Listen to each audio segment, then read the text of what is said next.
and asks the pilot to drop them earlier, not caring about their assigned area. Titus grabs Max and they jump out of the aircraft to then start wandering through the wilderness.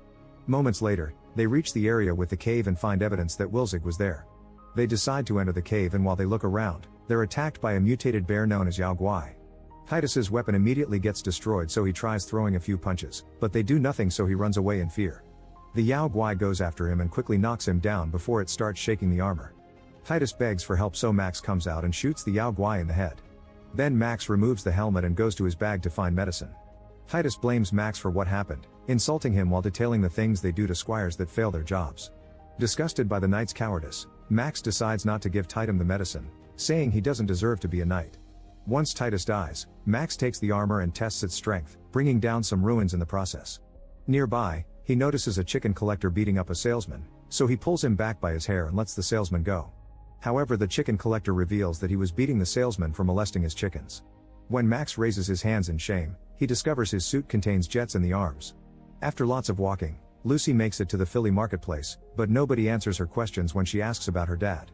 Suddenly she sees some vault tech in a shop and goes inside to ask the clerk where she got it, but the clerk gets scared when Lucy mentions Moldaver and kicks her out. On her way out, Lucy bumps into Wilzig, who can tell she's from Vault 33 and starts naming all he knows about it before asking her to go home again. Before Lucy can ask how he knows all that, Cooper shows up, not caring about Philly's ban on ghouls. The clerk also comes out and explains she's been paid to transport Wilzig out of Philly, so Cooper shoots him and makes him lose a leg. Everyone rushes to hide and the clerk announces she'll pay 1,000 bottle caps to whoever can kill Cooper. A gunfight ensues as the locals open fire, determined to kill Cooper for the reward. However, since he's a ghoul, Cooper isn't affected much and goes around killing his enemies without trouble.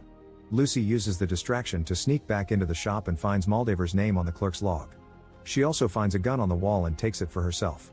Outside, Cooper brings down the clerk, but when he tries to capture Wilzig, he's jumped on by CX-404, so Cooper stabs her. Then Lucy comes out and shoots Cooper with a tranquilizer, which does nothing to him.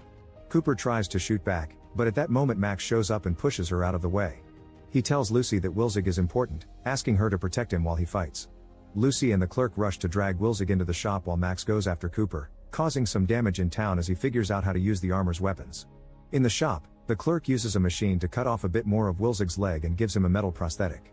Then she tells Lucy that Wilzig must be taken to Moldaver, so Lucy agrees to escort him, hoping it'll take her to her dad. While the duo escapes, Cooper and Max continue to fight on the streets. Unfortunately, Max is still having trouble controlling the armor and Cooper cuts a cable on the back that makes Max float. Cooper then hits him with a rope and sends him flying, so Max wanders in the sky until he crash lands a few miles away from there. Afterward, Cooper